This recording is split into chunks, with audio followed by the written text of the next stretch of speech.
What is Sanatana Dharma? What is the relationship between the Sanatana Dharma and the present Hinduism? And what is the relationship between the Sanatana Dharma and the present India? So these are the heavy words. Okay, even a well cerebral minds like Sarvepalli Radhakrishna, Vivekananda, and Adi Shankara and some other seers, they talked about it. Mahatma Gandhi talked about it.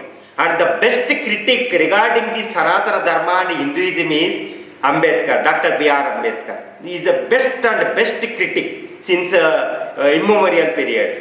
So in this, the context, in the words of the Sarvepalli Radhakrishna, Adi Shankara, Mahatma Gandhi, Dr. B.R. Ambedkar, and various the cerebral minds, so we can assess and we can define what is Sanatana Dharma, what is Hinduism, what is the relationship between the Sanatana Dharma and Hinduism, what is the relationship between the Sanatana Dharma and India, and etc. etc. So these are very important. This is the cerebral in nature, high, heavy, profound terms, profound issues. But now various minds, various people are simply using. They are simply using them. No, first they have to try to understand what is these Sanatana Dharma, what is Hinduism, what is India, what is the relationship among these things. This is a very important discussion.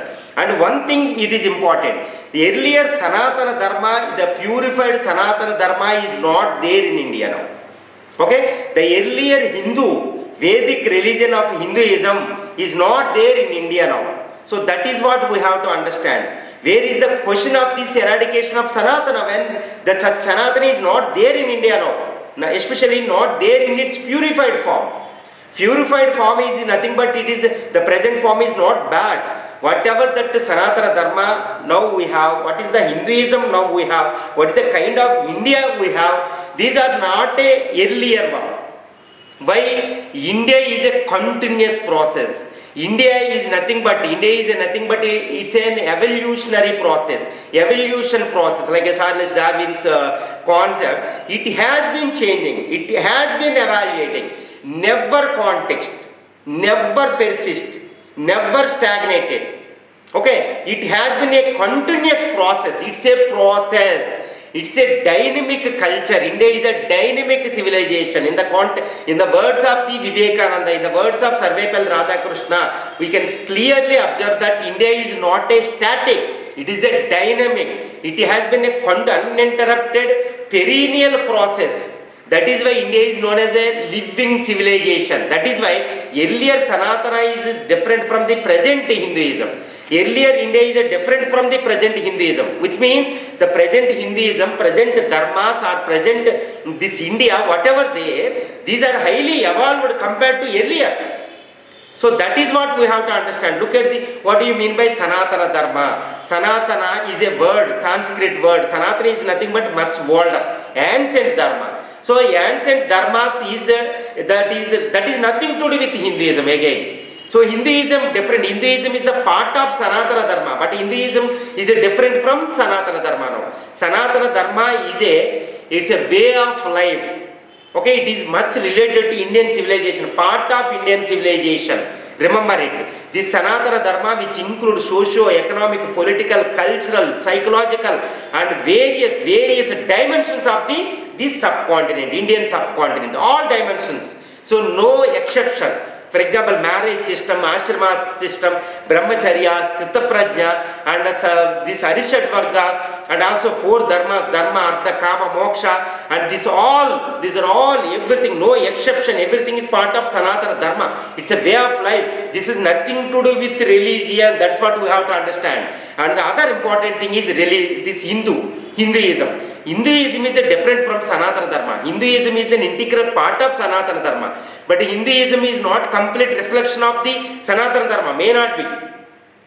And the Sanatana Dharma completely not absolutely not there in this Hinduism now. These are both different. But those who are talking, who are commenting on this one is, if they are cerebral, okay. Otherwise it will be more danger, more harm to the nation.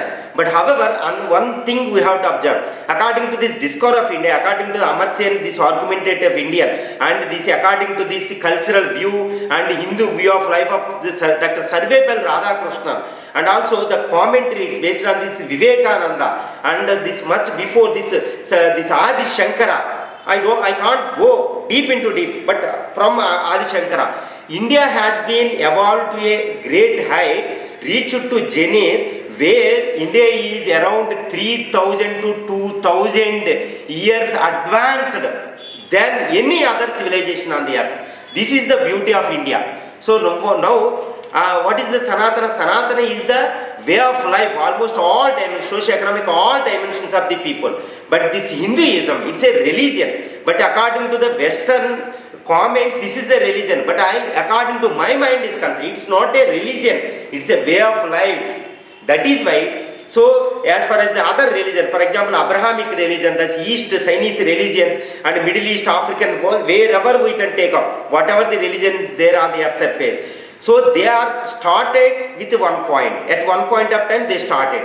And by some personalities they started. The founders were there. But according to this, look at the Hinduism. No founders, no particular time period, starting period, birthplace.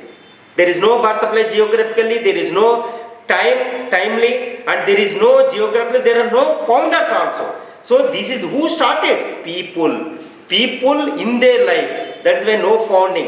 It started with the human on the subcontinent. Okay, it will end with the people, those who are living in this one. So this is a continuous, is a part of this Sanatana Dharma. So it is not easy to understand. This is a complex, much profound issues, prolific issues, only cerebral minds. But however, another surprising thing is common man, okay, common Indian can understand that because they are following. Look at India. India is a secular country according to the constitution. But according to naturally also it is a secular nation because Indians generally living in a secular way of life since Indus Valley civilization. Look at Indus Valley civilization. Indus Valley civilization is a secular civilization. So every religion, every dialect is there, everything is there, every sect is there, every religion is there. Since it has been containing this tradition. Now the India is the country, okay, which accommodated these persecutors of Jews. And also it accommodated the Zoroastrians. Okay, much before this Christian era, this Zoroastrian was attacked by another religion. They came to India. The Zoroastrians came, Parsis came, these Jews came. So all religions came and got this shelter, Aditi Devo Bhava. This is what the secular. There is no great example than this one. I can't give more example than this one. Similarly, India is India, no parallel in this aspect. Now, whatever the discussion is happening on this Sanatana Dharma and whatever that one, first, what I advocate sincerely, I earnestly request all people, those who are involving in this one, please go through the details of this one. Please try to acquaint with this one. Please try to understand this one. Then try to comment or else simply feel it. Okay, it is better to feel it rather than the talk. So that is what India is India. No parallel on this earth.